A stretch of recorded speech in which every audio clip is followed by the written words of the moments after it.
ઉત્તરાયણ પર્વ ગુજરાતના લોકો ઉત્સાહપૂર્વક ઉજવી રહ્યા હોય છે। આ પર્વમાં સમગ્ર આકાશ પતંગથી છવાઈ જાય છે। પવન પણ પતંગ રસિયાઓ માટે ઉત્સાહ વધારી રહ્યો છે। ત્યારે સોશિયલ મીડિયા ન્યૂઝ અને સામાજિક સંસ્થાઓના સંદેશાઓને કારણે લોકોમાં પક્ષીઓને ઈજા ન થાય તે માટે જાગૃતતા આવી રહી છે।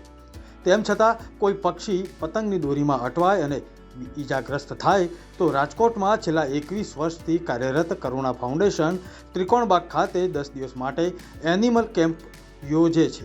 છેલ્લા 21 વર્ષથી દર વર્ષની માફક આ વર્ષે પણ રાજકોટમાં ત્રિકોણબાગ સહિતના ટોટલ 16 સ્થળોએ વિશેષ કંટ્રોલ રૂમ, પક્ષી બચાવ કંટ્રોલ રૂમ શરૂ થઈ ચૂક્યા છે।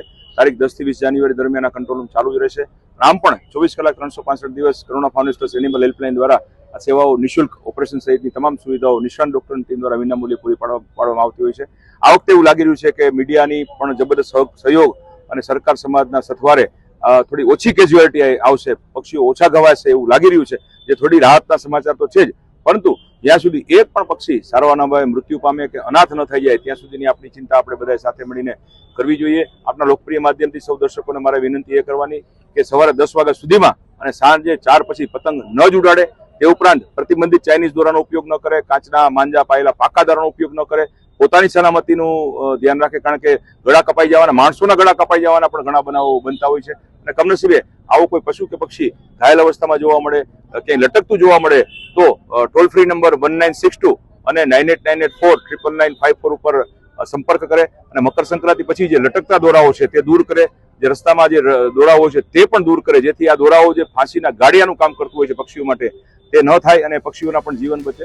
અહીં ઈજાગ્રસ્ત પક્ષીઓને સારવાર મળી રહે તે માટે અંદાજે 30 જેટલા વેટરનરી ડોક્ટર ખડે પગે સેવામાં કાર્યરત છે, જે જીવદયા માટે પ્રજા ધ્યાન આપે જ છે। પરંતુ અકસ્માતે પક્ષીઓ ઘાયલ થાય તો કરુણા ફાઉન્ડેશન ઓપરેશન પણ કરી આપે છે। મારું નામ ડૉક્ટર નિકુંજ પીપળિયા છે અને હું કરુણા ફાઉન્ડેશન ટ્રસ્ટ એનિમલ હેલ્પલાઇનમાં એઝ અ વેટરનરી ડૉક્ટર તરીકે ફરજ બજાવું છું। અમારી મકર સંક્રાંતિ પર્વ નિમિત્તે કેમ્પ ચાલુ છે, ખાસ કેટલા પક્ષીઓ ખવાયના છે કે પ્રકારના હોય છે? મકર સંક્રાંતિના દિવસે ખાસ કરીને વધારે પડતા કબૂતર હોય છે, જે પતંગની દોરી હોય, જે કાચથી પાયેલી હોય અથવા બીજા કોઈ દોરાથી ઘવાયેલા હોય, એમાં એની પાંખ કપાઈ જતી હોય છે, ઘણી વખતે ગળા કપાઈ જતા હોય છે, પગ કપાઈ જતા હોય છે, એવા પ્રકારના કેસ આવતા હોય છે। અને બીજું જોવા જાય તો વાઇલ્ડમાં છે સમડી આવતી હોય છે, ચકલી આવતી હોય છે કે ઘુવડ કે એવા કેસ વધારે જોવા મળતા હોય છે। અને જે નદી નાળાના વિસ્તાર છે એમાં માઇગ્રેટરી બર્ડ્સ છે, જે બહારથી આવતા બર્ડો છે, પેલિકન છે, એ પ્રકારના અલગ અલગ બગલા છે, ફ્લેમિંગો છે, એવા કેસ રેર ક્યારેક આવતા હોય છે। ખાસ કઈ પ્રકારે સારવાર કરવામાં આવે છે? કેટલા ડોક્ટરો?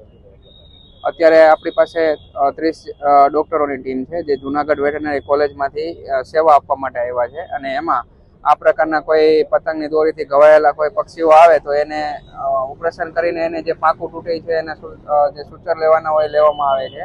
અને કોઈ વધારે પડતા ગંભીર કેસ છે, જેને હાડકું તૂટી ગયું છે કે કોઈ એ પ્રકારના કેસ છે, તો એમાં જે ઓપરેશન કરવાના થાય તો એ પ્રકારના ઓપરેશન કરીને જે પાછળથી એના 4-5 દિવસ કે અઠવાડિયું જે ફોલોઅપ આપવાની હોય તે આપણી હોસ્પિટલે આપણા શેલ્ટરમાં જ રાખીને એને ફોલોઅપ આપવામાં આવે છે।